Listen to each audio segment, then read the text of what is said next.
What's good with y'all, man? Welcome to episode 14 of Check the Stats podcast, man. I ain't even gonna hold y'all.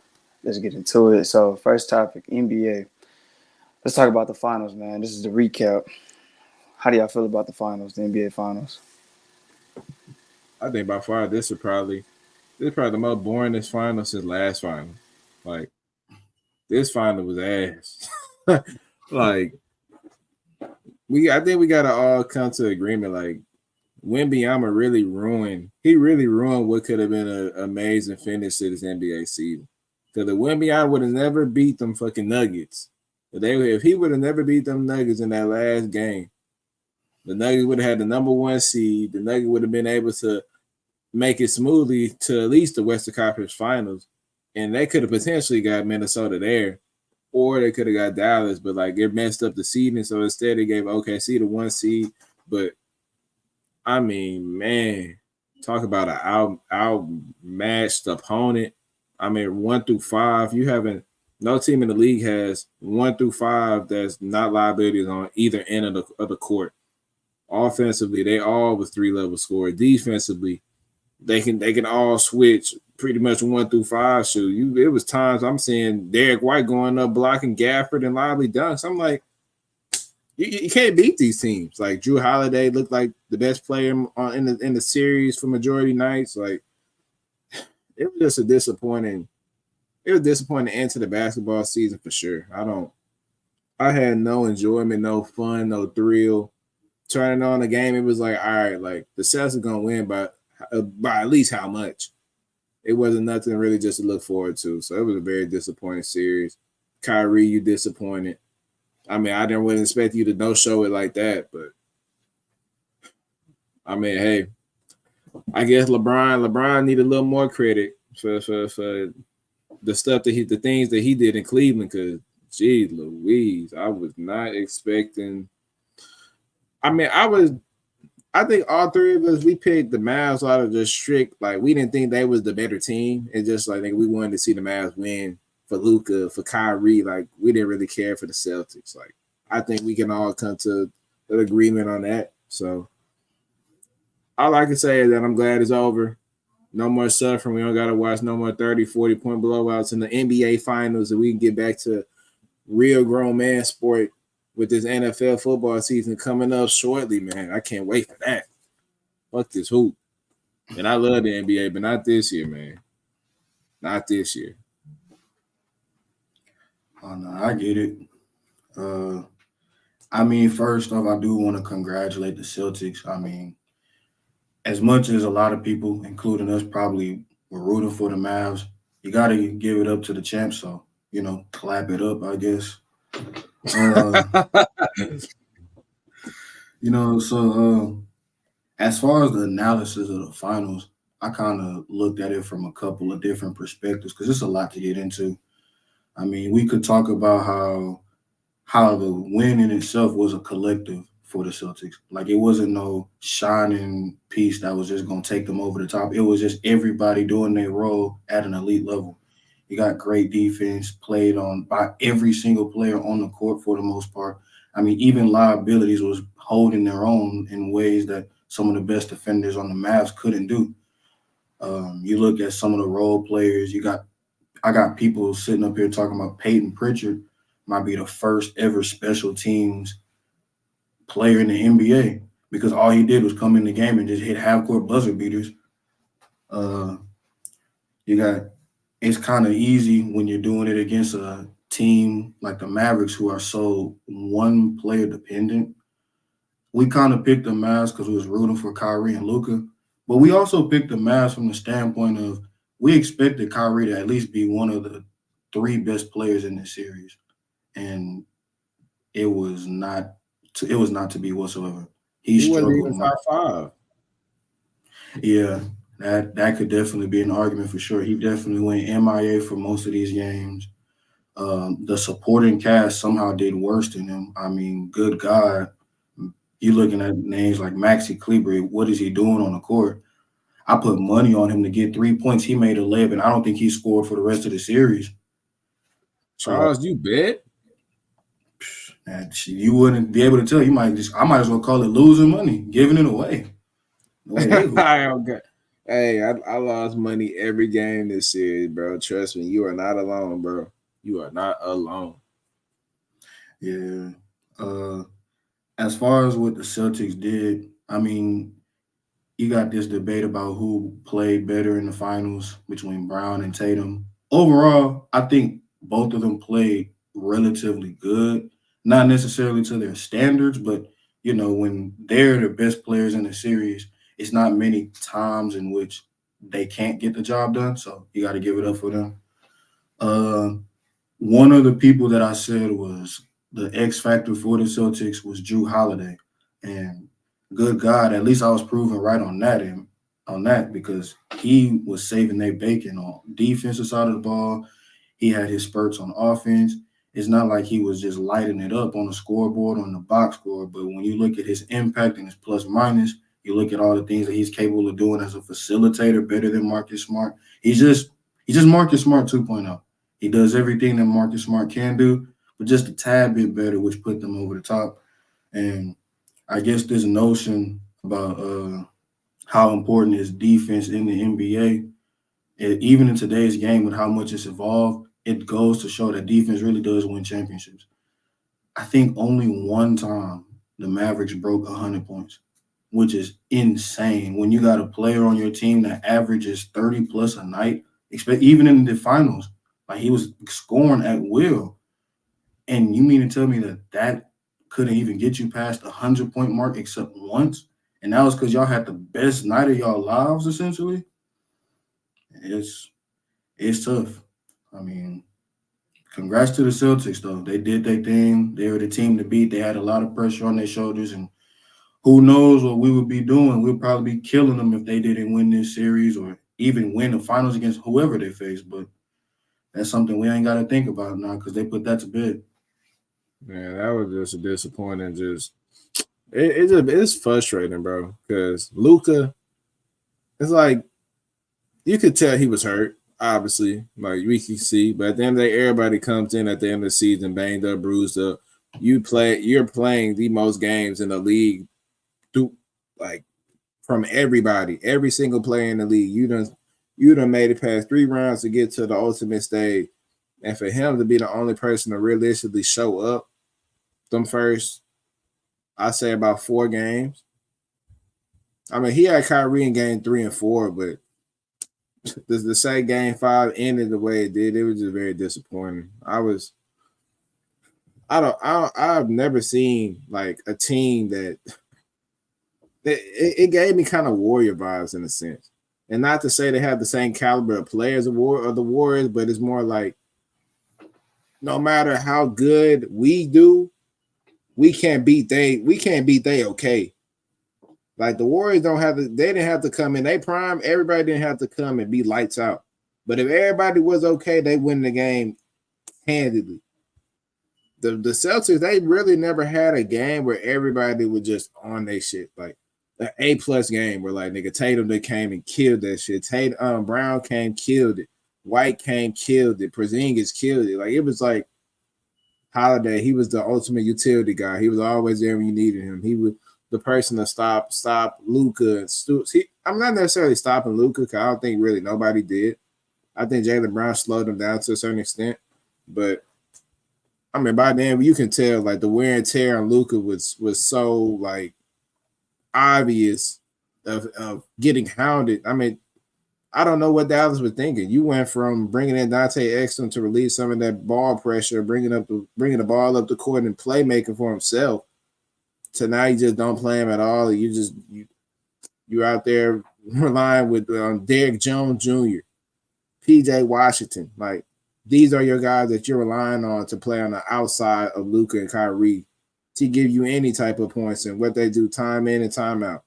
Miss wide open 3 after wide open 3 after wide open 3. Like that shit was so fucking fresh. I wanted to go out there and kill them. I said, man, like, I mean, I know being in the league is hard. Like, we can say how easy it is to make a wide open shot, from the crib, eating our food, watching the game, trying to enjoy it.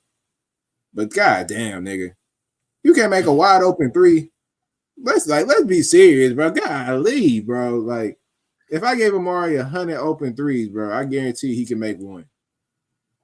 These niggas were wide open the whole series. Like, if you seen it, they game plan, they kind of executed it to a T. They made Luka a scorer because they knew how dynamic he is as a playmaker. They're like, shoot, if you give other people involved, we're toast because you're gonna get yours regardless. So should we rather you get yours, but we shutting off everybody else's water. And when Kyrie was getting it, they played him more as a scorer. So when he got it, they were like, all right, we're gonna throw the double at him. We're gonna make it rough on him. And then whenever he tried to drive, we got people sitting on the nail, waiting for you to come in. So we don't respect your shooters. Derrick Jones Jr., forget about it. Josh Green, you can have an okay game. He went a little crazy in the beginning, went like about 4 for 4 with doing this stuff. But do we realistically think Josh Green gonna hit consistently to kill us the whole night? No. Like, you can make 10 threes and we'll be good because we know you ain't gonna make the 11th. Like, it's just unfortunate that Dallas.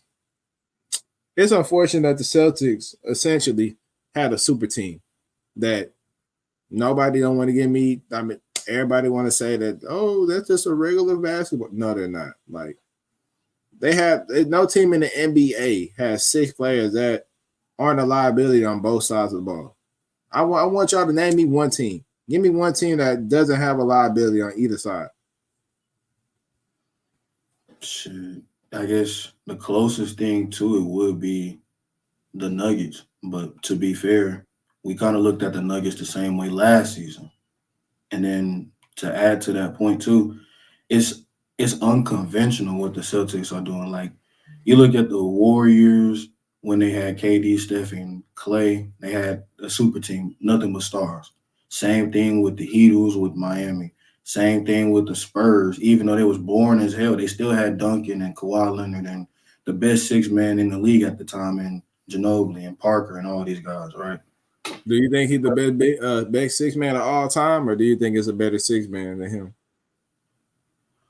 I'd have to look at the rest of the names, but I'm pretty sure you can't do too much better. Jamal Crawford, Lou Will. Yeah, so I was like, he's definitely in that conversation for sure. But as far as what the Celtics are able to do, they got a lot of guys who are at their worst provide a positive level of impact on the floor. Like, we're gonna get into it with Tatum because I'm pretty much gonna elaborate on that. But for what Jaylen Brown couldn't give you on offense, he could give you on the defensive end. For what Porzingis couldn't give on the defensive end because of his injury, I mean, he still came in the first game with like 20 plus points. For what Horford can't give you as far as, consistency, he was always in the right spot at the right time in terms of where the offense was, that was dictating everything like that. I mean, it's just, at worst case, you're going up against a team who plays a bad game at a B level. And that's scary because it's not too many nights you're going to see them at their worst. And even at their worst, which we've seen in this series, I'm not counting game 4. Like, that was an aberration. Dallas just didn't want to get swept. I'm counting game 2 in which they couldn't buy a basket and they somehow found a way to win that game. The Celtics, they've shown throughout this entire postseason that they're going to have at least one game in which they shoot like horrible in that entire game. They have it once every series. They had it against the Heat. They had it against the Cavs. They had it against the Pacers. And they had it in game 2 against the Mavericks. And the Mavericks, Dallas just couldn't get it done. Like, that was the game to steal. If anything, I thought that they was going to be able to take at least one game in Boston. And that was the one to take. They just couldn't. And that's scary going up against a team like that because even at their worst, they're better than you. And I guess it was a hard pill for us to swallow since we picked Dallas. I just think that Dallas, they were more reliant on their 2 stars to come in, night out to be great in order to win. Instead of like the Celtics, you can have that stuff for more. Nigga, if them 2 niggas don't come to hoop, nigga, we still got 4 other players on our team that could pick up they slack. If not, they have 4 other players that could have potentially been the best player night in, night out on the court. Like no other team in the NBA has that array of weapons where your number one and number two option don't have to play at least A level plus games. I mean A level games in order for them to have a chance. That's why I can't give Tatum and Brown necessarily the credit, too much of the credit, because it's a full team effort, bro. Like I've never seen like this is like one of the this is one of the like if they had to give out a co MVP, everybody would sit here and say, "Oh, it would have been Tatum and Brown." Shit, I would have gave that to Drew Holiday. Me personally, shoot, Drew Holiday, the only person that came consistently night in and night out, and I mean that shit. I'm going to say he did his job just effectively on offense every night. But as far as impact, as far as intangibles, as far as like when you on the court, like, are you really wrecking shit? Like, are you doing your job at such high of a level where nigga the casual viewers like us are like, nah, like nigga, that's the most impactful player on the floor. He looks like the best player on the floor. Like it was sort of like game 5, like everybody came out timid. Like we were kind of waiting to see who was going to take control of the game at the beginning of the game. Drew Holiday gave you a quick six, kind of like calm everything down. Like we got it. Like he shows true championship experience on both sides of the ball, playing immaculate defense, scoring baskets when need be. So I think if he was to get the Finals MVP, I would have been happy. I'm like, shoot. I mean, I'm happy that Brown got it over Tatum because I think it was well deserved. I think Brown played a way better finals. I'm glad they didn't get caught in the numbers and all that shit because Tatum shot 39% from the floor, which, in case nobody knows, that's hot shit. Nigga, that's trash. Nigga, whew, that's buns. Nigga, 39%. Nigga, that's awful.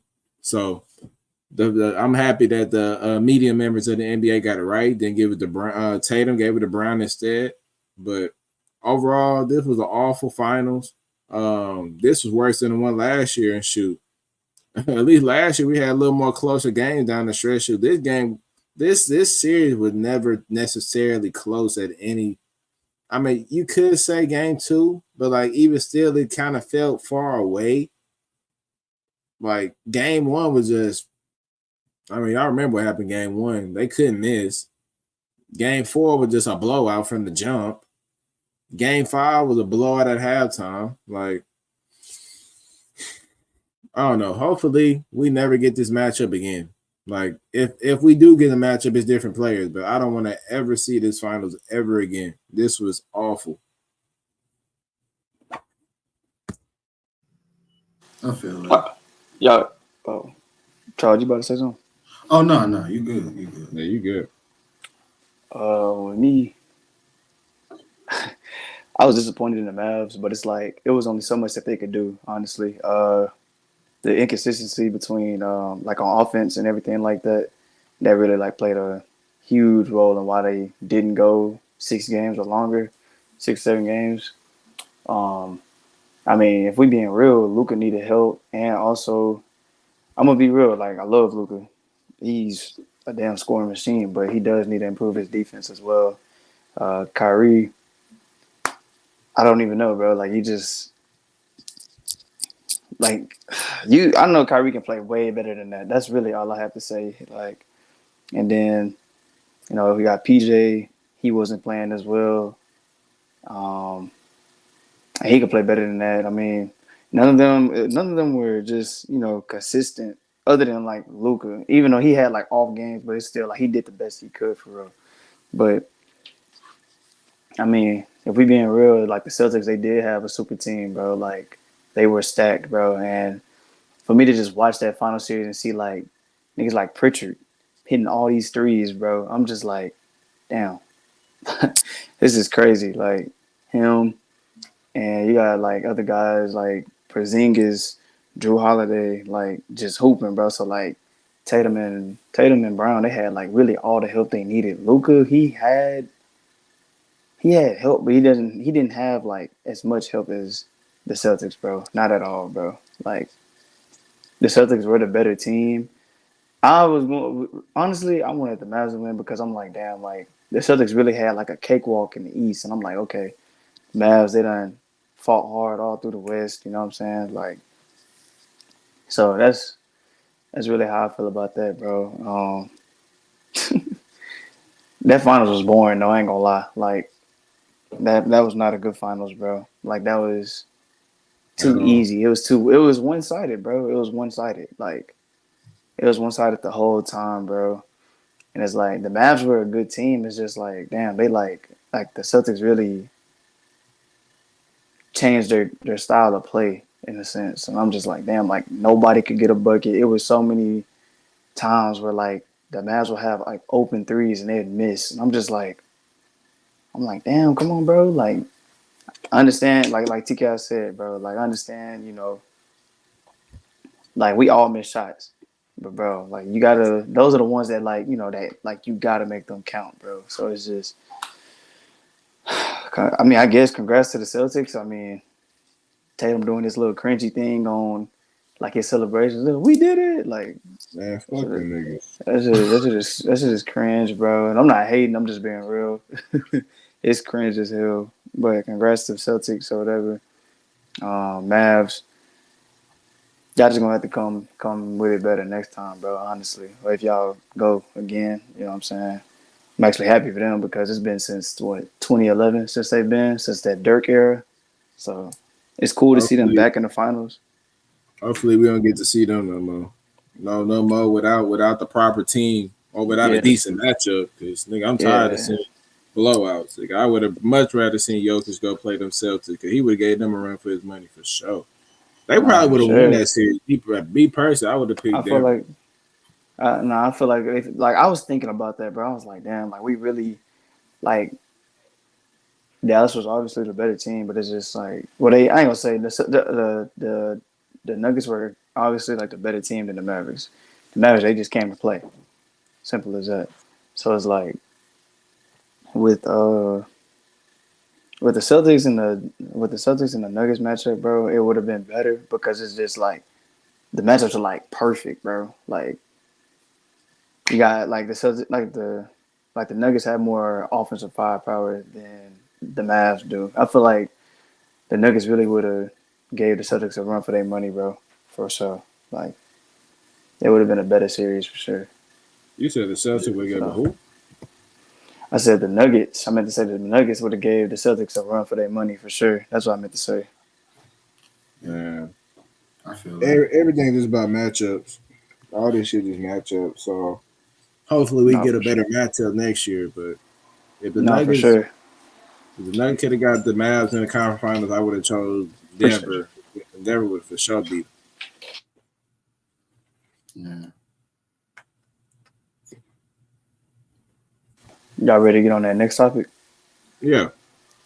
Yeah. All right, the next topic, man. So we're gonna rank the last 5 teams that have been to the finals, man. So the teams are the 2020 Lakers, the Oh no, 2021 we know, we Bucks. know, we Oh, you already know. know 'em? Oh, okay, okay, Yeah. okay. My fault. But yeah, man, we're gonna rank the last 5 teams that have been to the finals these past seasons, and yeah, I want to hear that. So rank Yeah. y'all's So last top finals five. teams, man. Yeah. So five on my list. I got the 2022 Golden State Warriors. Number four on my list, I got the Milwaukee Bucks, the 2021 team. Three on the list, I got Boston, the 2024 Boston Celtics. Two on my list, I got last year's 23 Nuggets, and number one on my list, I got 2020 Lakers. I feel like Mm. the Lakers overall were just the best constructed team. I mean, with LeBron running point guard with the personnel around him, I think match that team up with any of these other teams that come out victorious.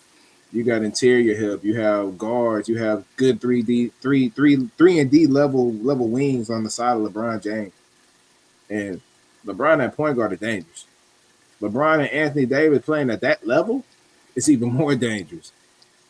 And LeBron James, nigga, imagine LeBron James, Caruso, KCP, Danny Green, Dwight Howard, JaVale McGee. Like that right there, that should say enough. that pretty much, if we're being honest, that was the formula of how the Nuggets lost to the Timberwolves. Three big men interchangeable, can bang with Jokic. You got one person playing help side to get clean up anything on the backside, because you really don't gotta respect Aaron Gordon outside of a live threat.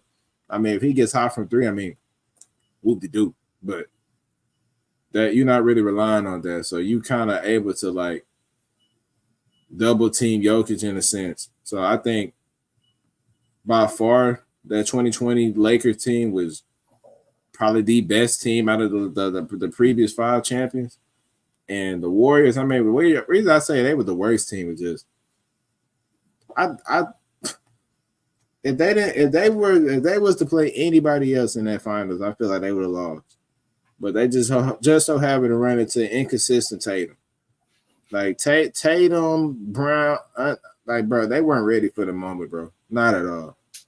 I feel like that team was probably the worst matchup team. I mean, they made it to the final with Aaron Gordon. I mean, not Aaron Gordon, Andrew Wiggins. Andrew Wiggins was playing like a man possessed. Give him credit. That's crazy because we haven't really seen another like that level of Andrew Wiggins since that finals.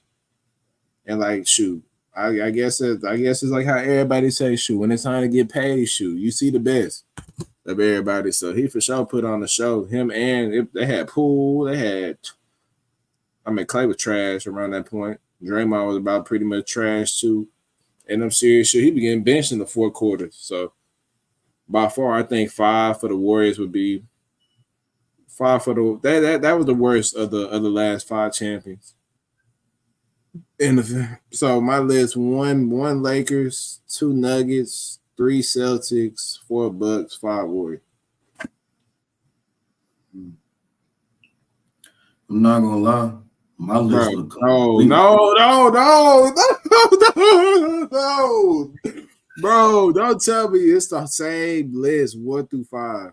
No, it looks completely different. The only one that we got the same is honestly 4.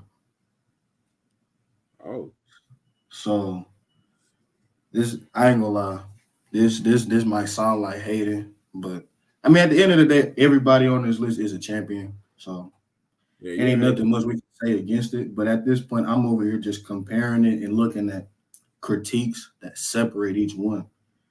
So I did a little research on all of them. I looked at their record throughout the postseason. I looked at their opponents, how many games they lost to them. And my God. No, it's not even like that, too. It's like I know what you're going to say now. Now that you said that, I know what you're about to say. Wait, hold on. What you think I'm finna say? You finna put Boston at number 1 because of what they just did throughout the whole postseason. That's a given. So you might we can chart that up. Probably gonna say the most dominant postseason out of the 5, best record in the league. Whoop de whoop. And then the worst team on your list will probably be if you said we both had consensus at 4. So the Bucks is your 4. So that means that 2 would have to be the, by your logic, the Nuggets. By your logic. Nah. Because if you saying it like that, that might not be your team. So you'll probably have Celtics 1. You'll probably have Lakers 2 because they dominated. And then you'll probably have Nuggets 3, Bucks 4. Nah, hell no. Because if we only got 4 the same, hold up. Yeah.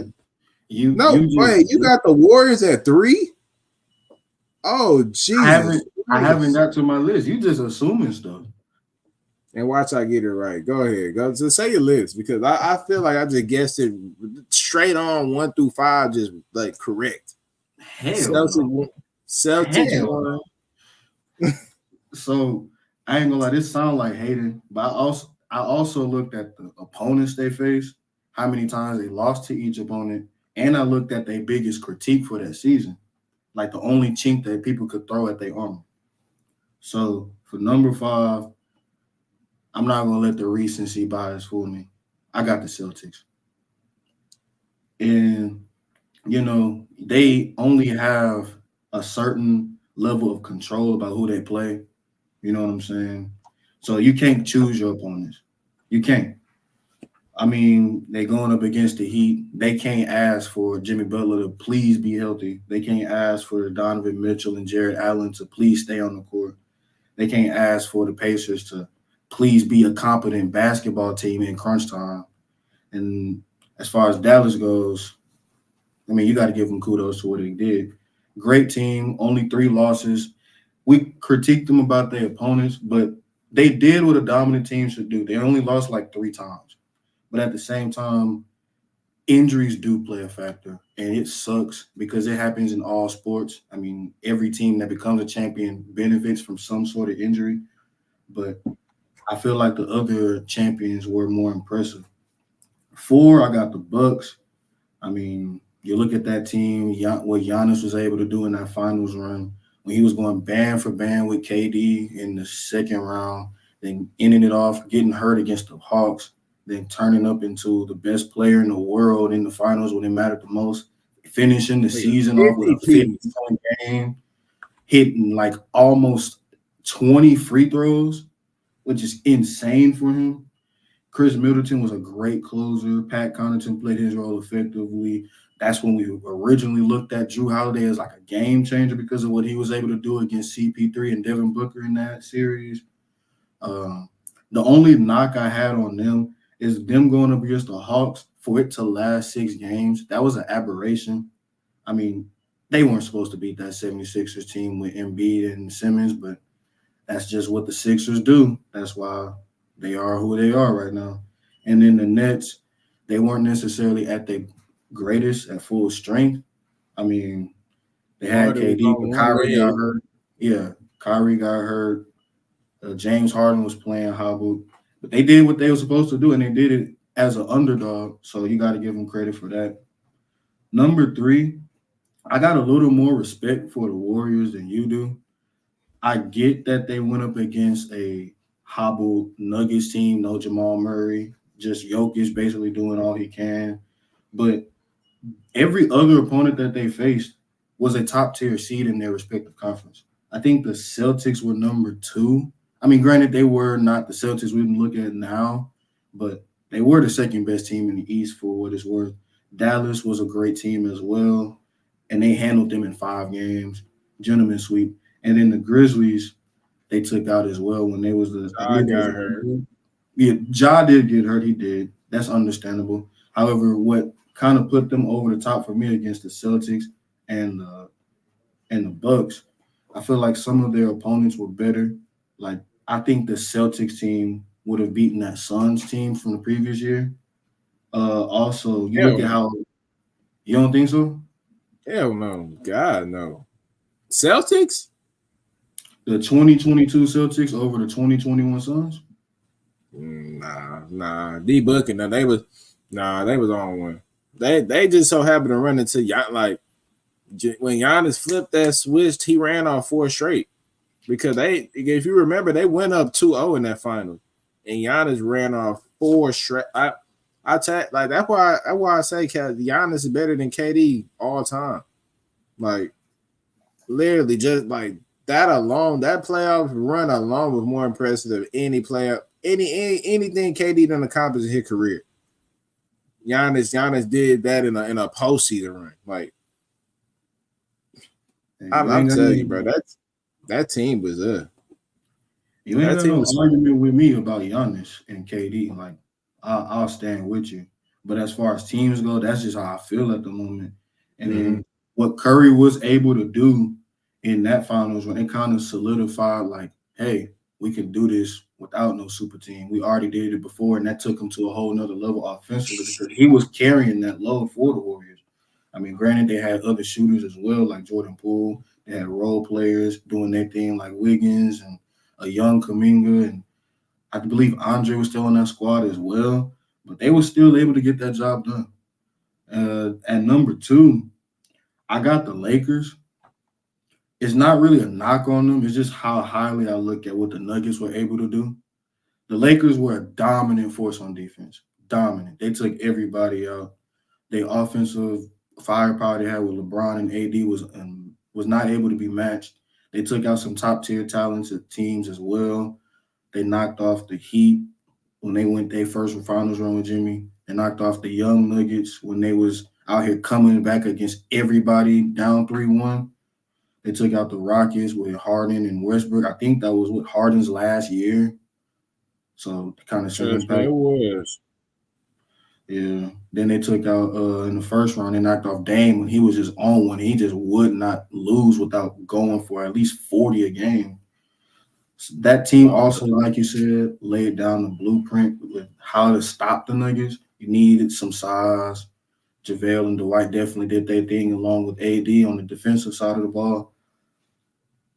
The thing that took them behind the Nuggets is just what the Nuggets were able to do. Like when I look at them, they were unfuckwittable. They had less losses than the opponents that they went against. I have no choice but to respect it as like one of these improbable runs for how much easier they seem to make their competition look. Like they took out Ant and only lost one game on a gentleman sweep. They took out KD and the Suns, knocked them off with him and D Book and CP3. They knocked off the Lakers in a sweep. For some reason, they just got their number all of a sudden. And then they knocked off that very Heat team that the Lakers beat in the finals in a fewer game. The Lakers needed 6, Nuggets needed 5. And granted, the Heat is not a better version of themselves as they was back in 2020. But, I mean, still a great damn good squad. They did what they Wasn't had to Tyler do. Hero hurt? Huh? So wasn't Tyler Hero hurt in that finals? I believe it was hurt in both, if I'm not mistaken. Oh hell Or no! not. He hooped in that. He hooped in And the so- Laker one. He weren't there for the Nuggets one. So I know somebody got hurt. Maybe it was It was for maybe sure Hero. Hero was not there in that Nuggets final. I'm talking about that 2020. I know somebody did get hurt for the Heat though. I just don't know who, but I just Jordan value Dragic. yeah. I just value what the Nuggets were able to do and how much easier they look like going against those opponents. Like they just made quick work out of virtually anybody.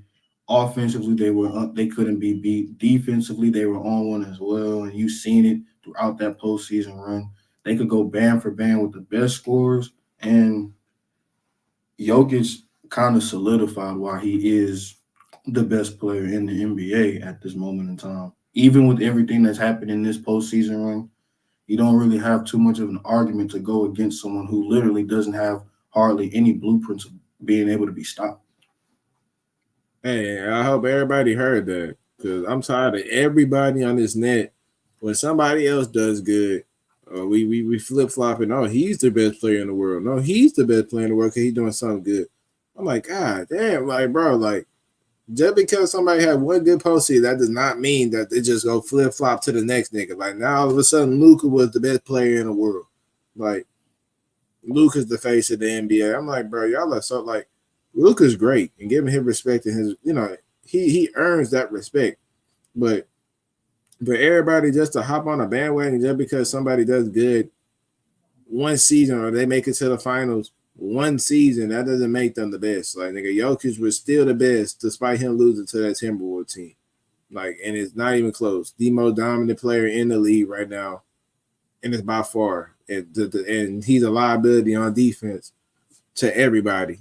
And he's still the most dominant He's the most dominant player in the league. And I don't see him slowing down for a cool little minute. No, not at all. Nah, facts. All right, man, my list. So at 5, I got the 2022 Warriors. That shit was not impressive to me. 4, of course, I got the Celtics, 2024 Celtics. They really, they were talented, but I don't know. I feel like they just had it, easy. Yes, they showed why they were the best team in the league, but it's just, it didn't feel like they were the best team in the league, if that makes sense. Like the record was there, but it was just that team was just too inconsistent for me. for me to say like, okay, like they're the best team in the league. You know what I'm saying? But at 3, I got the 2021 Bucks. It was so impressive. It was just amazing to see like Giannis go crazy, bro, and like carry that whole team on his back and just like win that championship alone, bro. Like he deserved that, and that was just like a great performance from him, bro. Uh, at 2, I got the 2023 Nuggets.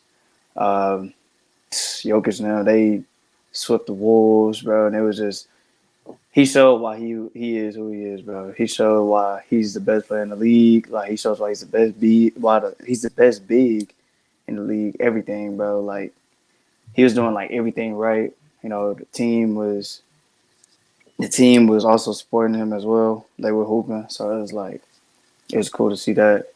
But that 2020 Lakers team, man, I got to put them at number 1, man, because like Tyler said, bro, it was just it was actually crazy to like see like Jokic like it was crazy to see Jokic. Like, he wasn't getting stopped, but it was like to slow him down. Like he wasn't as productive as he would have been if that team wasn't built the way it was. So and it was just cool to see Brian get another ring, bro, with a different team. So it was crazy. Like that was a dope ass series, and it was so competitive. Like it was back to back. You know what I mean? Like I feel like that series had us on our heels, bro. Like had our heels on our toes type shit. So it was like it was a good series, bro. In my eyes. So yeah, I that's really all I got respect to it. say about that. So yeah, man. I respect it. I respect it. But next topic. Yeah. All right, man. Okay, I'm good. Trying to make sure. No, I ain't trying to turn my volume, but my brightness. There it go. All right, man. Next topic, man. We're moving on to the NFL. We've been seeing talks about Brandon Aiyuk and everything, so let's get into it with that. All right. So the question is, do you think Brandon Aiyuk deserves Amon-Ra St. Brown money, which is 4 years, 120 million, 30 million per year, man? Bro, this is Amon-Ra St. Brown. However you say his name, bro. However you say his name. Amon-Ra St. Brown. I'm gonna just say St. Brown. Yeah. Amon-Ra St, bro. Hey, Amon-Ra. that name. Amon-Ra. Cause it's the dash, so it's supposed to stop. It's Amon-Ra. Yeah, like Amon-Ra, whatever. But yeah. Yeah, y'all get what you want me to re-ask the question? Yeah, go ahead, bro. Dang. So do y'all think Brandon Aiyuk deserves Amon-Ra St. Brown money, which is 4 year, 120 million, 30 million per year, guaranteed? Uh, well, I mean, in today's wide receiver market, I mean, the price is only going up. So obviously, it seemed like he got a little bit of sense to say that he ain't asking for 35 or Mm-hmm. more like Jettas. So you can tell that he got some sense to him. But as far as 30 million per year, it's like, okay, you are good. Like, don't get me wrong. Like, I used to top 10 receiver in my eye. But as far as 30 million per year, like uh, I'm not there yet. I think St. Brown is a better receiver than him. So me personally, I'll get him about 29. 29, a little bit underneath is just fine for Ayuk, but I can't give him that price value or more. I mean, fortunately for him, all the cards is in his deck. I mean, I know he has one more year on his rookie deal before it's officially up, but he can force the hand if he don't come in and he don't play. I mean, obviously, I don't think he would get paid, but it's gonna be a bunch of teams that's gonna be willing to trade for his services. Like, I mean, obviously, we've been seeing reports with Jada Daniels and IU on the phone, and IU posting a little thing about him happy and like they don't want me, and Jane Daniels all happy in turn. I'm like, realistically, I know that's not gonna happen, but it's a couple teams that could acquire Brandon Aiyuk services. Um, I don't really want to get into the who the teams are because I mean, Mara might get a little too happy if I say the Chargers, but I Trust me, that was the first team that was on my mind. So if that's why if we can acquire that man, that'd be dope. y'all can acquire him. Shit, then y'all really talking because now y'all got now y'all got a good line. Y'all got a good quarterback. Who y'all tight end? Hayden Hurst. And we got what's bro name? Ever gone. This is another dude, but I can't remember his name. I had to look. Yeah, Donald Parham. Him, yeah, Parham. Yeah, Yeah, I just got a them mid. two. Yeah, I got a mid offense. So acquiring, I mean, it's a lot of teams that'd be willing to acquire Aiyuk services, but Yeah, do I it's think all he about cap deserves? space. Do I think he deserves that level of money? No, no, I don't. But it's not. I mean, it's so many players. Like it's so many players to pay. Like, hey, the 49ers, like they say, it's a price to be good. It's a price to contend. You just don't win with a bunch of players on their rookie deals or a lot of people playing low bargain contracts in order to help you win. If you winning, majority of the time you got high level players on your team that then are seated to the point where you got to give them payday. So, without further ado, let's go down the list of for the players that they're paying currently that's on this roster, and that's before you even think about. Mind you, they got to still pay Hufanga.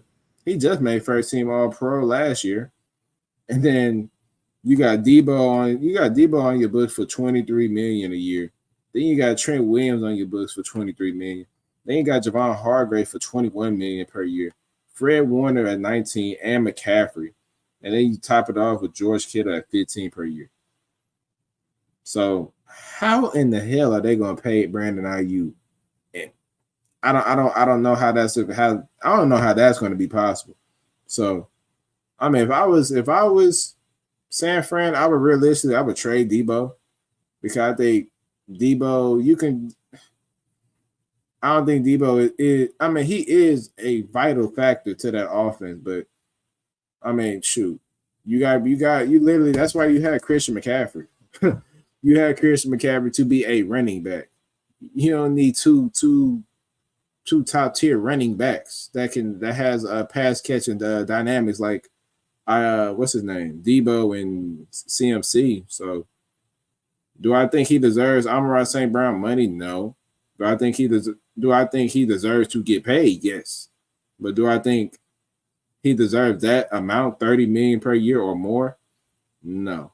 About 29, 28 is around Brandon Aiyuk range, in my opinion. But I wouldn't be surprised if he get over Amon-Ra St. Brown money because the market is only going up, and this is really going to be a bargain in a couple of years whenever prices going up. Because shoot, by then we'll have our first $40 million dollar receiver, and the price is going to keep going up and up and up. So the market is steadily changing.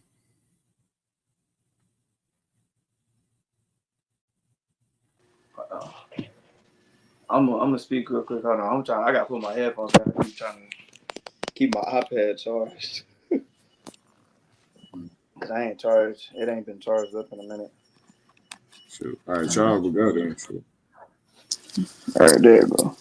I feel like me personally, I think that he's been really productive. Like he's been a top tier receiver. He's overperformed in certain areas that I guess even the 49ers didn't expect for him to do.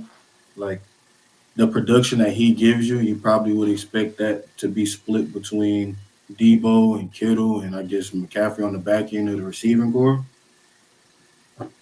I think he deserves the money, but like you looked at all them contracts that they already have set up, it's like somebody's gonna end up getting the short end of the stick. So it's like realistically, I just don't see how they pay him. because they already got all these humongous contracts and they got all these guys that are top level at their positions. Debo Samuel, for anyone that looks at him as a utility or a gadget guy, I mean, he is elite in whatever role you see him as. He's a great receiver for the 49ers and what they want him to do. George Kittle is a top tier tight end. He may not be number one to a lot of guys, but he's a great tight end in general. And he's better than the majority of the league. You look at C-Mac, they just paid him a new contract. So, I mean, it's like they paid him for a reason because he's elite.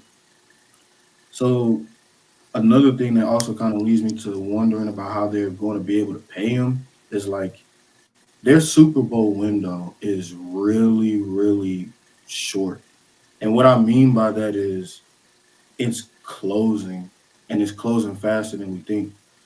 I made the comparison of the 76ers to the Cowboys, and I guess I could make another comparison. I kind of look at the 49ers like the Celtics because it's like, if not now, then when?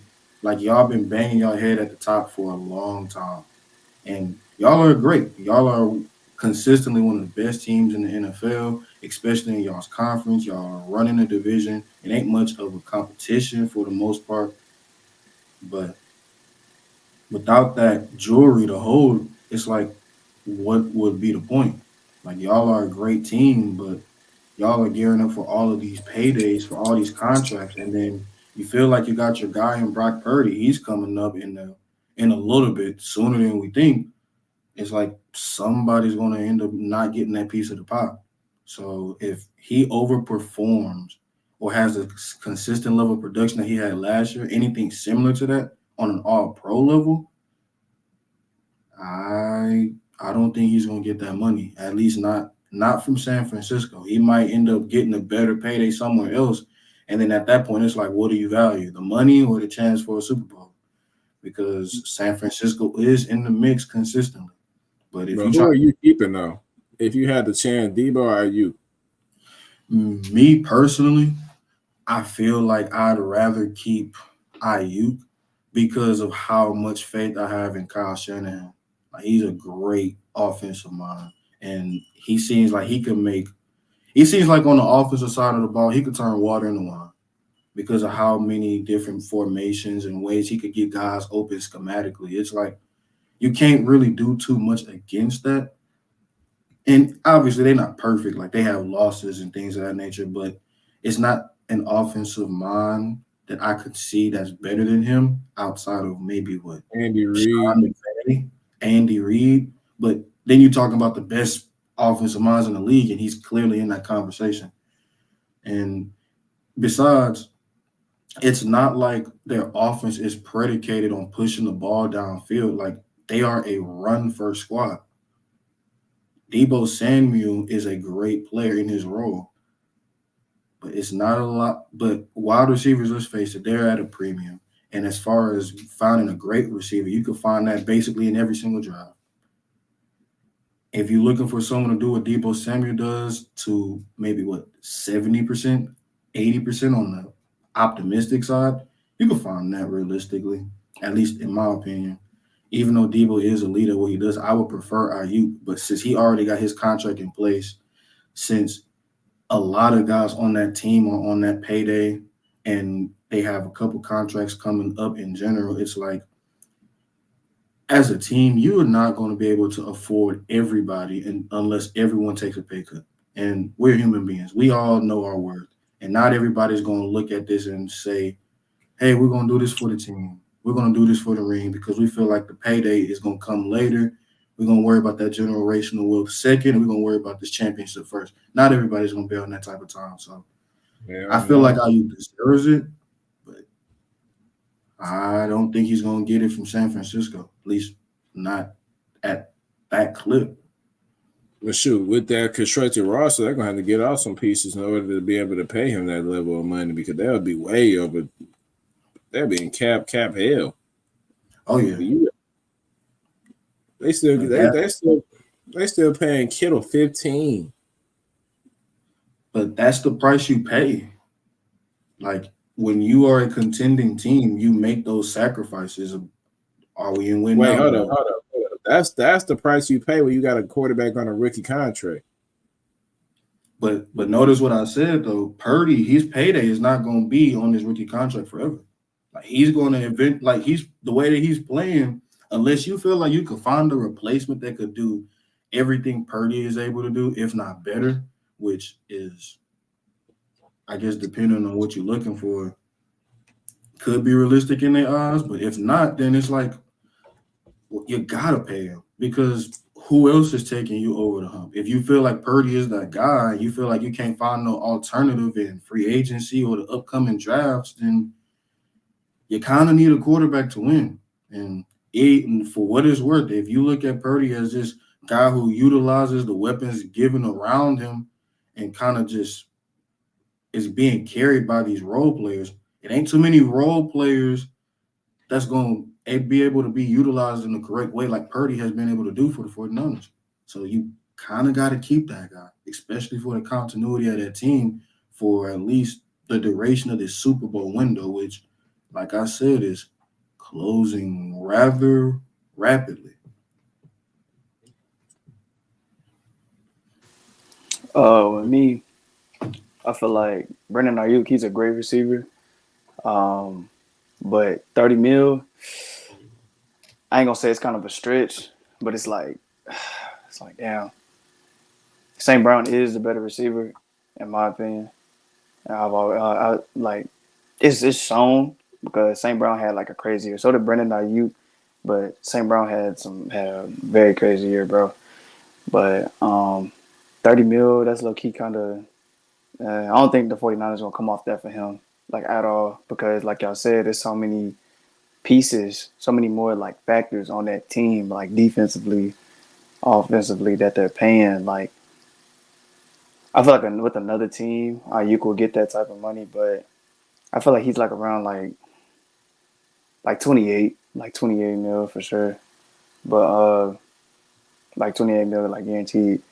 But yeah, like 28, 27 mil guaranteed. But I don't think that's gonna be possible for him to get 30 mil from the 49ers, bro. And they just signed Ricky Person, however you say his last name. Yeah, And that's a it's just rookie like deal. I don't yeah, but like was that to like replace him or what was that? I mean, they needed just in general, but I don't think that's just a draft pick. That's just a Mm. draft pick for sure. That I mean, obviously you grab your first round picks to fill in the needs that you need, and I feel like they're gonna eventually have to get off a window receiver. They can't keep both. You can't pay Yeah, both most definitely. 20. You can't pay two receivers over $20 million at a piece, and I mean, personally, you can't pay Debo to play 12 game, but come up in the playoffs. I mean, he has been doing it, but to get the most Mm-hmm. bang for your buck, I would for sure get off of Debo, not and get because his ticket only gonna go up. I wonder what's his last two numbers for his last final 2 years of the deal, and after this year he's gonna be ready to re up and get another payday because they don't like playing on their last year of their deals. They were like doing it. They like doing it going into the second of their last year. Like when CJ come up, boy, we gonna be ooh. Mm. That nigga gonna fuck around and touch about 65. He might touch 65 mil by the time it's time for him to get paid, boy. And then we really Wow. ain't get nobody. Mm. Speaking of quarterbacks, man, next topic, man. Give me y'all top 10 QBs. Charles, how you want to do it, man? You want to go from the bottom top or top bottom? Uh, let's go bottom to top. Well, yeah, bottom to top, because I mean the top is kind of already solidified. We already know what that number one spot looking like. Yeah. Matter of fact, I'm over here. I'm over here the multitasking. I'm redoing my list now. All right, well, Mm. number one on my list. Number one on my list is automatic. We got Pat Mahomes. Easily best quarterback in the league. We ain't got to discuss it. Number two on my list, I had Joe Burrow. I mean, obviously, I think we all can kind of agree that he's been the best quarterback, the second best quarterback in the league behind Mahomes when healthy. I mean, You can't give me any stats or anything that tells me otherwise. Where Joe Burrow has a fully healthy season from start to finish, he's not finishing his season in the conference finals. So I'm in the AFC Championship, so I think we can put that to rest with him and all these other QB situations that everybody think another QB better than Burrow because of his injury history. No, I think Burrow's the second best. Three, I got Josh Allen. 4, I got CJ Stroud. 5, I got Lamar Jackson. 6, I got Aaron Rodgers. 7, I got Matthew Stafford. 8, I got Justin Herbert. 9, I got Jordan Love. And 10, I got Brock Purdy. We had the same last two, 9 and 10. Charles? All right, so I got 1. Cause I ain't gonna lie, I've been the first 5 is concrete, like it's set in stone. It's that back 5 that really got me grinding my gears for the most part. My gears. Got you. That hoe got you thinking. I'm knowing. I had to do that same thing. Now what? But 1, I got Mahomes, obviously. 2, I got Burrow. 3, I got Lamar. 4, I got CJ. I mean, I'm just giving him his respect. I mean, obviously, finish your list and then I kill it, Lord. Hey, we could get into it now. What's up? Finish your list, bro. Go ahead, finish your list. Jeez. Right. 4, I got CJ. 5, I got Allen. 6, I got Love. 7, I got who is this? I got Purdy. 8, I got Herbert. 9, I got Stafford. 10, I got Dak.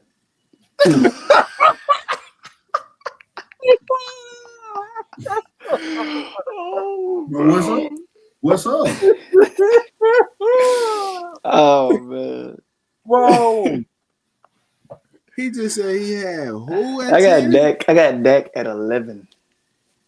So he was your first cut.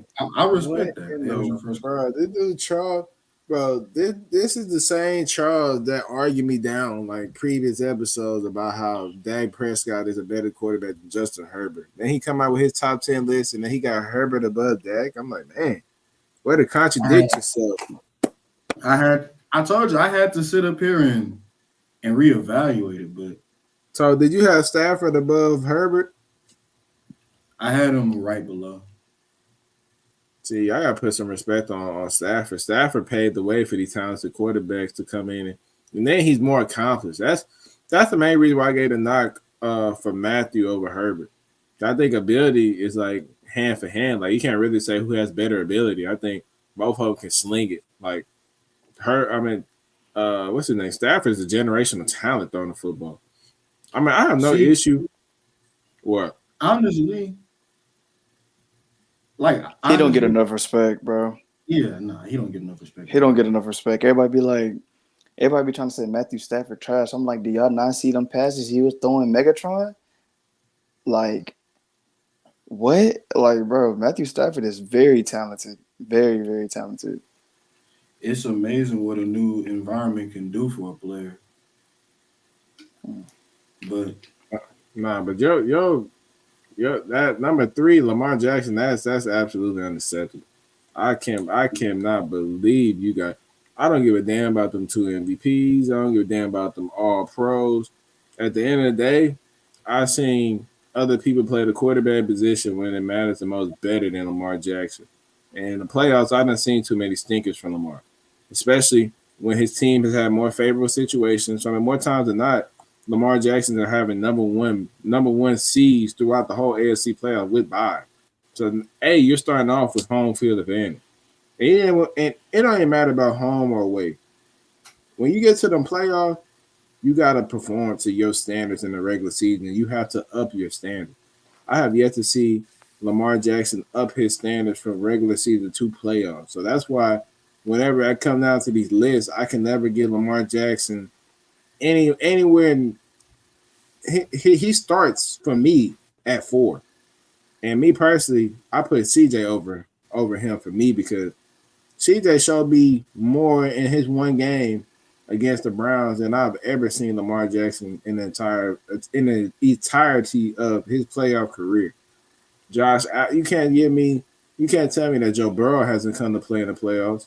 Every time, year in and year out, Joe Burrow goes in and he plays his ass off. He performs up to his standards. He does what he needs to. I mean, in the game alone to get to that Super Bowl, we're seeing him time after time. The pocket breaks down in 2 seconds. He out of it just like that.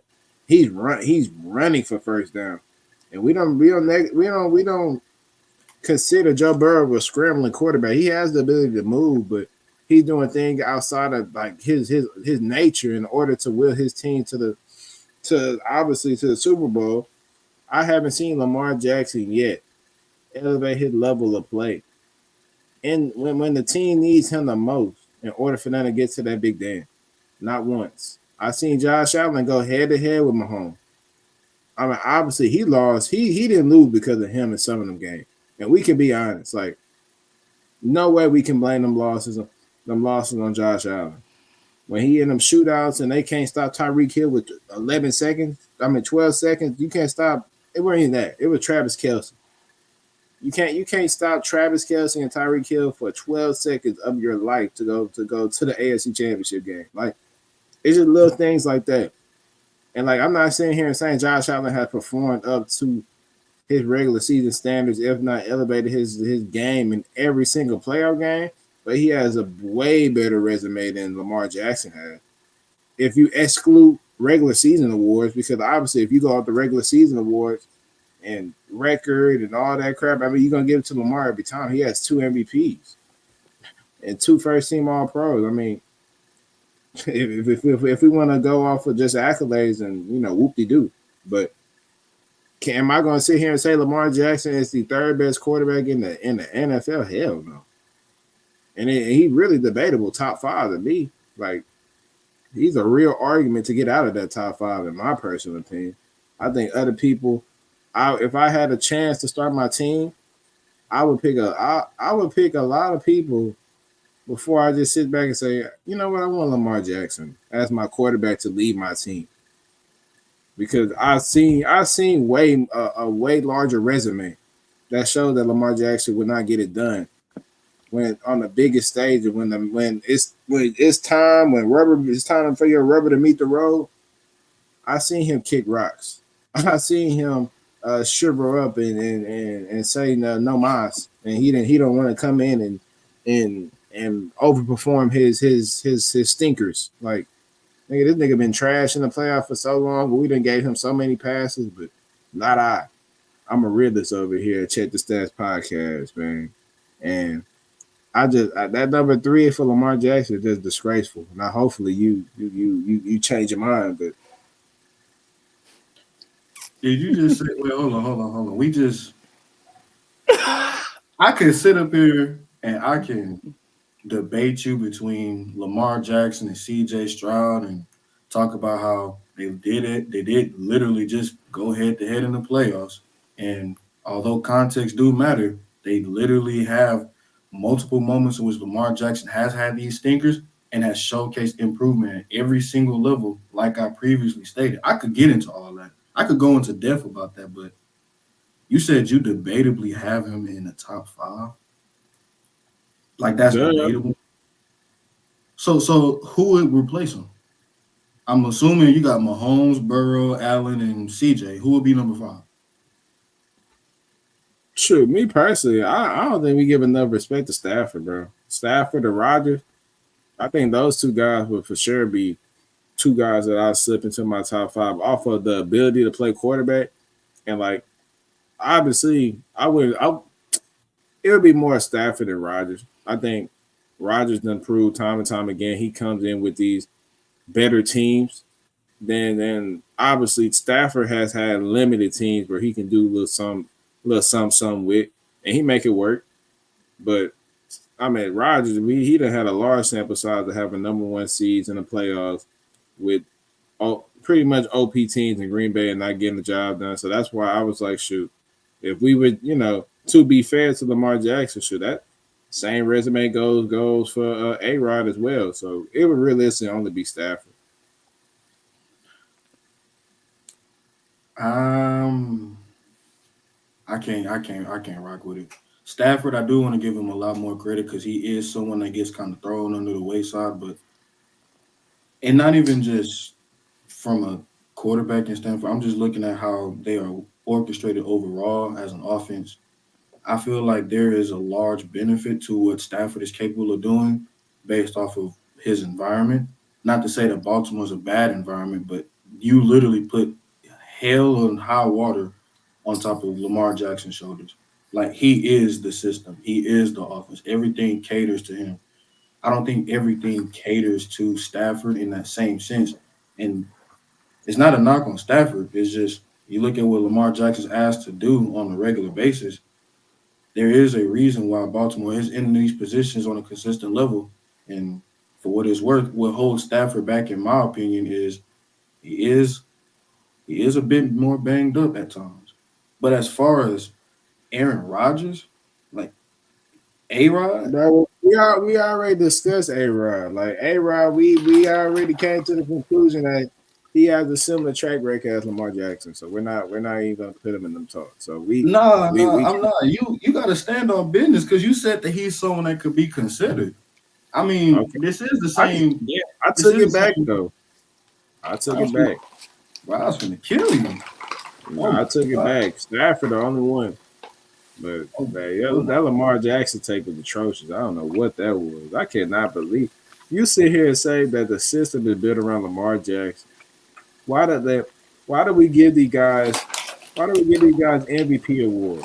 Why do we give these guys first team All Pro awards? Why do we give them all these accolades? You can't come up and you're quote unquote the system and come up when your team needs you the most, and they just ask you to can you please just perform to your regular season standard? Like you don't have this responsibility placed on your shoulders the whole year, no complaints, no complaints. But the moment we get to the playoffs and you shit your pants and you got to go change the tidy whities, all of a sudden it's like, oh shit, he not ready for them. It's a lot of responsibility on his plate. Uh, he is the system. Baltimore wouldn't be where they at without him. Like Oh obviously no, we I'm got not. Nah, I'm not sitting up here using that as an excuse. Nah, understandably, he does have these stinkers, but you make it seem like he's the only one that's capable of having a bad game. And granted, this at the brightest lights, it's the biggest stages, but we done seen Mahomes in his moments. He's number one on all of our lists consistently. We done seen him in that Super Bowl against the Bucks, where he wasn't even able to get the ball in the end zone once. We done Hey Charles, seen. Charles, Charles, Charles, Charles. Name me one playoff game Lamar Jackson had a good game. One playoff game where Lamar Jackson, not the team, not the defense, him, Lamar Jackson had a good game in the playoffs. Give me one game. He got a couple of them. He got the game. He got the game when he played San Diego and he Mhm. lost his first playoff game. He got the game when he played the Bills and he got hurt. He got the like The we Titans, can where he had the stinker. I get that. Titans. Yep. He had the Titans twice, and he had a great game that second time around. And do you not consider him having a nice overall performance against us a couple months ago? Nope. Hell no. No. No. No. What? Not So at he all, played bad? dude. Lamar, that was not a good game. We can be honest here. We don't gotta sit here and lie because you Lamar Jackson fan. You love Lamar. Let's be honest. No. Right. I'm CJ all the way, but I'm not going off Bro, of oh my projections. God, he's CJ, dude. Bro, I'm not going off of projections. I'm going off of what I'm looking at from the past season. I'm going Bro, off of when recent results. I'm going off of what they have been able to do lately. And what CJ has been able to do is amazing, and he will surpass Lamar. And I think he'll do that with relative ease, especially if he reaches the standards that everybody holds him to.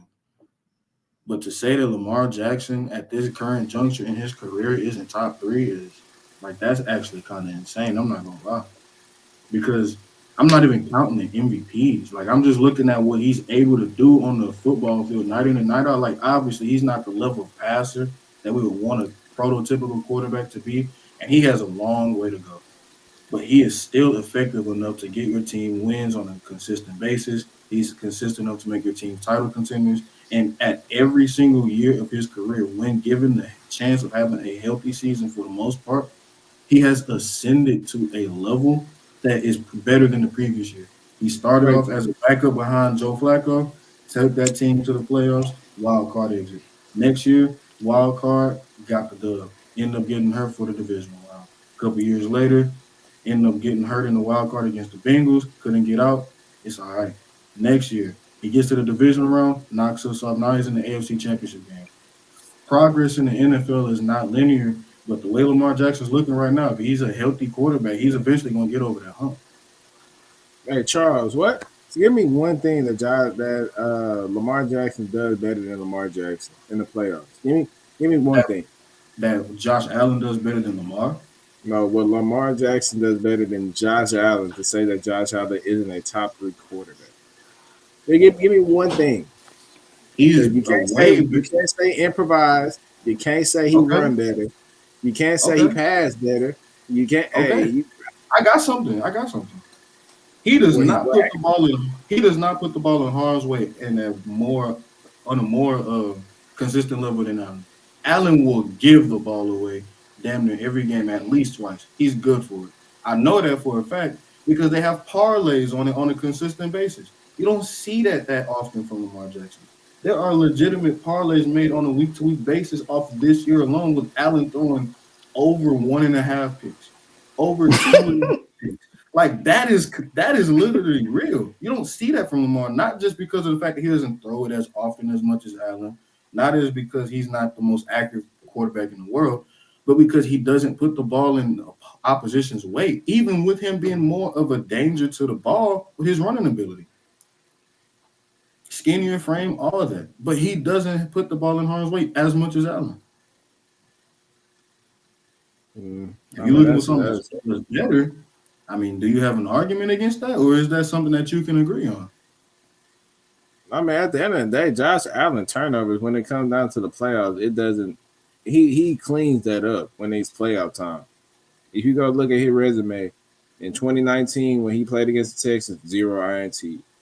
In 2020 when he went on when he lost in the AFC Championship game, he only threw one interception that whole run, and that was in the Chiefs in the AFC Championship game. That next year when he went crazy in the AFC divisional round, he threw 0 picks in both games. He had 5 tutties against New England, and then followed up with 4 tutties, no INT. Then you got 2022. That's when he played Cincinnati. He threw him 2 picks against Miami when they played backup Skylar Thompson. They beat him by 3, and then they lost to Burrow. And then this year he threw no picks. So like to say that you say he a turnover machine, that's kind of going off of just regular season bias. We talking about in the playoffs when it matters the most, who comes up, who's a better quarterback. And by far is Josh Allen. He's proved it night in, night out. Every single time you watch him in January, you never see him in February, so let me not even say that. But every time you see him in January in playoff, meaningful football, he comes up way better, way clutch. He comes to play every single night. I don't. I mean, I haven't seen a complete game of Lamar Jackson dominating from start to finish. Outside of that one game against Tennessee, when they beat Tennessee and he threw for like 150 yards, but then he ran for like 130. So like, if you want to give him that, I mean, hey. And I'm not here to slander Lamar Jackson, but to sit here and say that he's top 3 undisputably because he won 2 MVPs is just insane. That doesn't mean you don't care about resume. You don't care about actual meaningful resume. You just care about the regular season stuff. You don't care about the most important things, the playoffs when it matters the most. That's why I'm really just shocked. I'm like, oh wow, Charles just has complete amnesia when it comes to playoff performance. Like, Wait. I guess that's why you're a Harden fan. You love to see a regular season superstar but MVP choker. Hold on. when it comes to playoffs. This nigga Tyler, bro. He talking about Harden. He just talking now, but here's the thing: if we talking about impactful play in the postseason when it matters most, I mean, if we looking at the past few seasons, the NFL is kind of similar to the NBA in terms of what have you done for me lately, right? We see what type of consistency we've seen from the Bills and the Ravens on a consistent level over the past half decade. They've been one of the top teams in the AFC for sure. The Bills, for all it's worth, all them non-turnover games you talking about in the postseason that Josh Allen has done what for them exactly, especially over the last few seasons. A couple of close losses to the Chiefs, a couple of stinkers here and there. You got the horrible game that they played against the Bengals when they had home field advantage. Mm-hmm. Whereas the Ravens have been on the steady incline for a majority of their tenure with Lamar Jackson when he's healthy. Now, granted, that's a big if because he is injury prone at times, but when he's on that field, he is by far the most dangerous player with the ball in his hands, almost against anybody that he faces consistently. And in the postseason, that's been showcased as well because even with those minor numbers, they still end up winning games. And it's not, you can't necessarily say it's, because they got an overpowered defense. Because the Bills had a great defense as well. And they couldn't do jack shit against the Bengals. The Bills had a great defense as well. And they held their own against the Chiefs for the most part. And they couldn't get the ball into the end zone when it mattered most. Josh Allen had the chance to put the ball in the end zone this year alone or a couple of years ago. But just wasn't able to get it done. And the Bills have kind of been stuck in this, let's go ahead and get to our annual third round playoff or second round playoff exit, and we're good. Ravens have been on the ascending incline for a number of years. And What? You don't think so? Bro, it don't matter about no incline. Nigga, fuck an incline. Nigga, he suck at the playoffs. Like, let's just be honest. Like, at the end of the day, if you cannot play up to at least your regular season standards, it don't matter about your incline, it don't matter about your decline, nigga. Like, all we gonna talk about is how you played at the end of the day. These niggas have not played good. Or not them. Let me stop. Lamar Jackson has not played good in the playoffs. And to sit here and say that, it's incline, it's like, we can go look at both of their resumes, and Josh Allen has clearly the better resume than Lamar Jackson. And it's not even close. When it comes to playoff performance, not regular season, Lamar has it. He has the 2 MVPs. He's a 2-time first-team All-Pro. We're not taking nothing away from regular season. But when we talk about playoffs, when it matters the most, who comes up more better? I don't even want to say more better. Who plays better when the lights get the brightest? And we can sit here and say Josh Allen will throw you a pick. He might fumble you the ball. But at the end of the day, Josh Allen's a gamer. Josh Allen will come to play in the playoffs. And at more times than not, Josh Allen has a better resume and has played better in the playoffs than Lamar Jackson. And it's by far. You can go check all your stats, your numbers. I know you love stats. I know the 150, the 17 for 27, 150 passing yards sound good to you? I feel like obviously when we're looking at what a quarterback is asked to do, no. Like obviously, we want our quarterbacks to be up there in the yardage and up there in the percentages for the most part.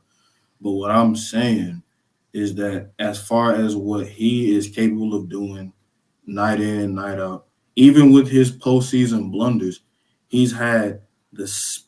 Okay, let's look at it from this perspective. What has Lamar Jackson not been able to do that Josh Allen has in terms of postseason performance? They've both gone to the AFC Championship at least once. They've both had their moments in which they have won and got their playoff wins. They've obviously got knocked off by the same opponent at least once in the Chiefs. So what is it that limits your view on Lamar Jackson as opposed to Josh Allen in the postseason? What holds him back in your eyes? Like what has he not been able to do that Josh Allen has? Throw the damn football. When they forcing him to throw the football, you play QB contain and you drop everybody back and Dan Lamar to run and he won't run. And then when you make him when in previous years when you made him a passer, he struggles to make reads. He struggled to make them NFL pro level throws until he truthfully like fixed that. Which technically, I mean, obviously it's still a work in progress, but I don't think Lamar Jackson throws the football. He doesn't throw the football good enough in order to take your team to the levels that you would want to go, which is ultimately an NFL champ. I mean, ultimately a Super Bowl. So I feel like Lamar Jackson more times than not is inconsistent with his throwing mechanic. I think he inconsistent getting the ball to his playmakers on the outside. Is very frustrating watching him at times because obviously we see spurts where in the regular season he is making these great throws and he is making these highlight level plays with his arm, not just his leg. But when it comes down to the playoff, I see too many games where he's running for 150 yards, and then whenever the team needs him the most, here we go. Here we go. We could look at every single one of his games in them playoffs, bro. He has not had one impressive game where truthfully, bro, he has not had one impressive game in the playoffs. To me. I mean, unless you like running yards. I know you're a big fan from running yards, so I guess what he did against the Texans, 16 for 22, 150, 2 touchdowns, no INTs. That's pretty impressive. You with 11 rushes for 100 yards, like whoop de doo. You want the cookie? Like like I don't like that. Me personally. And then you got in the next playoff when he played against the Bills, 14 for 24, 162, 0 touchdowns, an INT, 9 rushes, 34 yards, and he out. He got fucked up that game. Like, did that sound good to you? I told you, I admit he has his stinkers. He has his moments. But what's his good game though? Because we go to the Tennessee game that you raving about so much. 17 for 24, 179, 0 touchdown, 1 INT. But he did run for 136 yards. So I mean, if you want to say he's a good runner, nobody's taking that away. But as far as the better quarterback, you can't tell me that Josh Allen is not a better quarterback when the rubber meets the road. Like better, he's better than Lamar Jackson. It's not even close. Like I'm not the Charles love him. Somebody that remind him of his favorite player back then, Warren Moon. It's okay. He ain't him. He is not him. Man, hey, I guarantee you, I'm on the side of LJ, you on the side of Allen. There's only one way to find out, and that's to let time reveal everything itself through this NFL season. So we definitely gonna see. Hopefully they get a matchup in the playoffs, and we could definitely find out who really gonna take that team to the promised land first. Because the way you talking, you make it seem like you feel more confident in Josh Allen getting a chance to hoist that Lombardi, having a better shot at it than Lamar. I do. I hear you correctly. Yep. All right, we're gonna see. I guess we're gonna see what. Mari gonna be he gonna be the tiebreaker. So let's hear Mari top 10 list and let's see where he got his guys ranked. God damn! Finally. Shit. All right, my top 10 list, bro. I got number 1. I got Pat Mahomes. 2. I got Joe Burrow. 3. It was hard. I ain't gonna lie. Like I was trying to really debate between Lamar and Josh. It was really tough. 3. I put Josh Allen. 4. I put Lamar Jackson. Charles, I love Lamar Jackson, bro. That's for sure. He's like one of my favorite people to watch in the NFL, bro. So don't even take it. It don't even matter. Yeah, 3, Josh Allen. 4, Lamar Jackson. 5, I got CJ. 6, I got Jay Herbo. 7, I got Matthew Stafford. 8, I got Aaron Rodgers. 9, I got Jordan Love. 10, I got Brock Purdy. So, yeah, with my list, I mean, I guess I can explain it a little bit. 1, I mean, come on now, Pat Mahomes, best in the league. 2, even though Joe has been hurt, I mean, I feel like he still has that ability to be a great quarterback. I feel like this season is going to be like his, not necessarily revenge year, but it's like real bounce back year. and everything like that. 3, Josh Allen. It was hard, bro, because I mean, Josh Allen, he's a good quarterback, but Bro, what I has mean, Josh Allen it's done what has Lamar Jackson done for y'all to really just like sit here and bro. just I just like like the way he play. I just love the way Lamar play. I don't care I what I anybody will says. say He reminds me of Mike Vick, and I love Mike Vick. I don't care, dog killer, whatever you want to call him. I don't care. he Nigga calls fly, bro. nigga a killer. Pit bull killer, whatever you want to say. Not dog killer, but no Bro. disrespect to no disrespect to Mike, bro. But Bro, this is that's one of my garbage favorite. get That's one of my rated. favorite people. That's one of my favorite people to watch, bro. But with Josh Allen, I mean, I can't deny the fact that he can like Lamar has this burst where he like showing that okay, he got like an arm on him, but like Josh Allen, bro, like he really, I mean, he showcases that he can pretty much like do it all. And I said Lamar can't because he really can. He just has to work on his throwing. That's it, and it's gotten better over the years. I mean, we've seen a drastic change since like his first year in the NFL to now. So it's like let's be 1K. But for Lamar Jackson, I mean, we just had a we just talked about that. Stroud, he will eventually move up the list. I feel like. I mean, very talented quarterback. I mean, he can do it all. Knows the right reads. He plays the ball where it needs to be placed for his receivers so they can catch it. What else? I mean, shit, Stroud's like the perfect quarterback in a sense. You know what I'm saying? So I feel like eventually he'll move up that list. He could for sure take 3 and 4. That's my honest opinion. 6, Justin Herbert. I feel like this year, Justin Herbert, this is his time to like really show. Okay, like I'm in that top. What is that? I'm in that top 10. I'm in that top 6 or whatever. You know what I mean? Like I feel like this year he'll have a better season because we have a better O line for one. I mean, we got Joe Alt who's going to be a fucking force. And then we got the other O line. I can't remember our other O lineman's name. Rashad Slater. Slater. Slater. Yeah, we have Slater. I mean, so it's like, and then we got other line. Nigga like the We Colts. have depth. We have depth at O lineman, and we have like some names that like I kind of like recognize, and they're pretty solid at O lineman. So I feel like that's Bro, all Corey that Justin Lindsey Herbert is was. gone. Woo. He said who? That boy Corey Lindsey is gone. Sheesh. Oh yeah, yeah. But I feel like this would be the year where he can actually like stay in the pocket and like make those passes. We have we have some solid talent at wide receiver. I mean, I feel like Lad McConkey, this is gonna be like a great year for him. Well, not great, but it's gonna be like real good. He's gonna have a solid year this year. So I don't that's what think I got. he ain't better than Stafford, bro. Like Who? Jay Stafford, Herbo? nah. Like, cause you like Herbert is talented.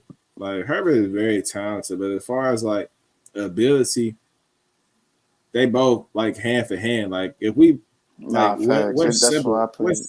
what literally separates them?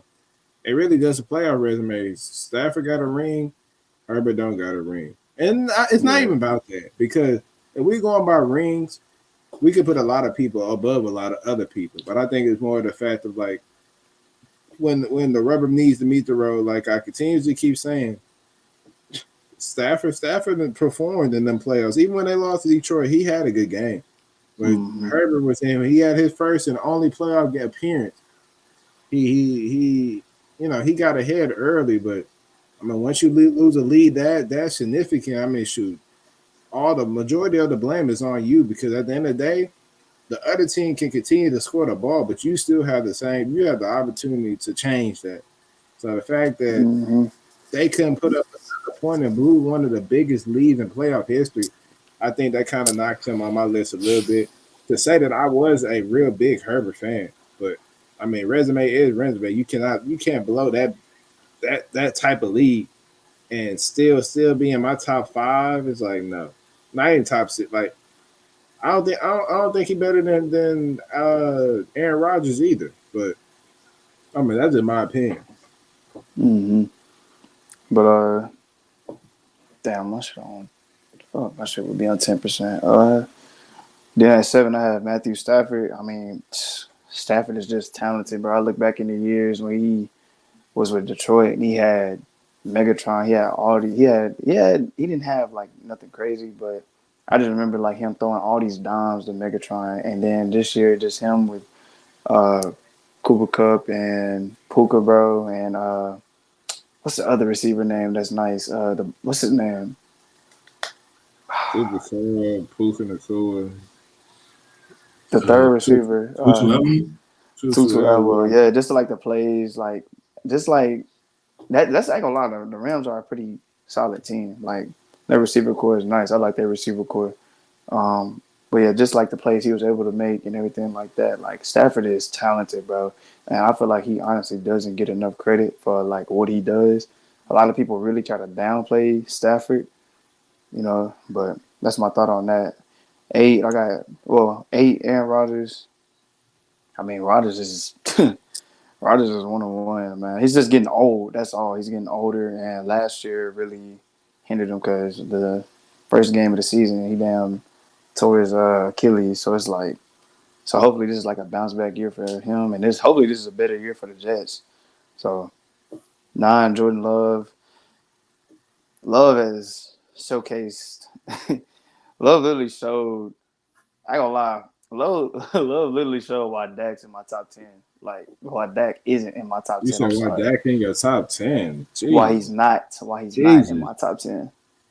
Listen, I just said it wrong, but he showed why Dak is not in my top 10. He literally knocked Dak out of the playoffs, bro. Like, come on, like, and that I mean it don't matter, but it's just like you can't deny talent, bro. Like Jordan Love is very talented, bro, and I feel like he'll get better as the years come.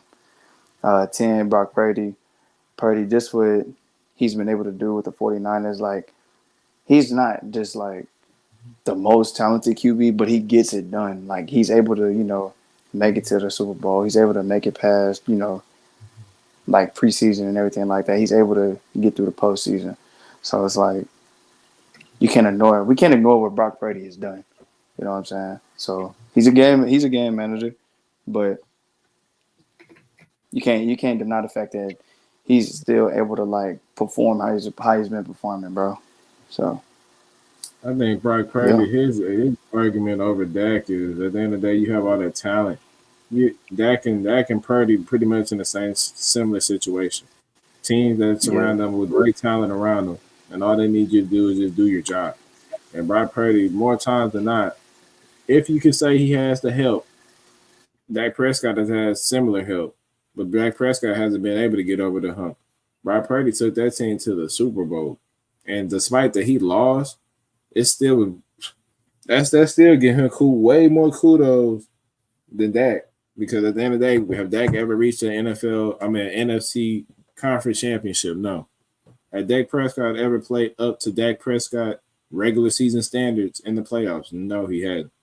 So I think as everybody having him outside their top 10 is very like if you have him in your top 10, you need to be drug tested immediately.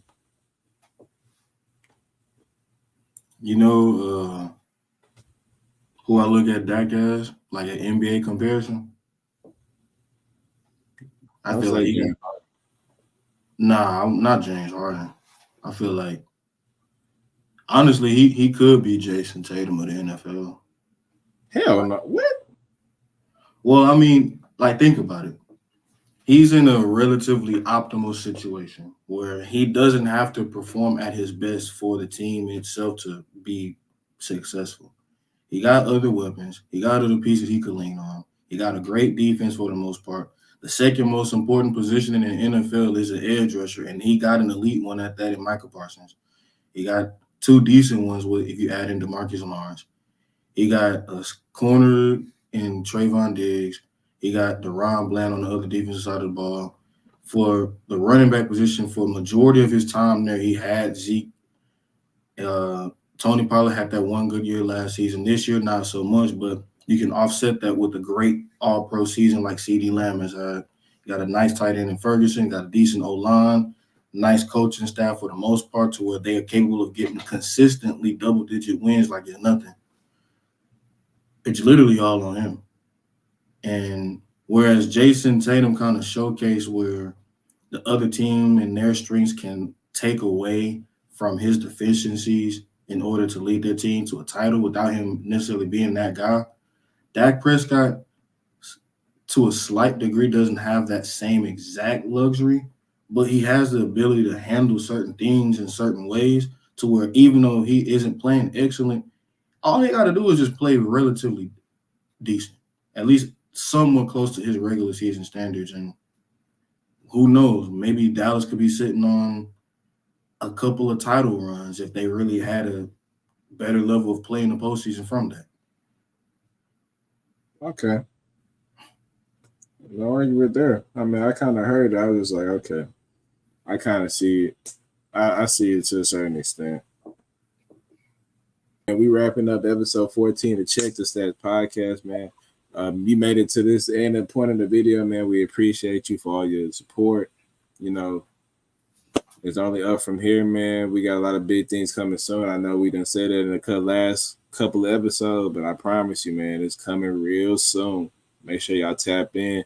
Y'all make sure y'all keeping up with all the social media platforms, man. We got a lot of big stuff coming real soon. But without further ado, man, we sign it off. Yes, sir. You need the facts. Check the stats. Oh, God.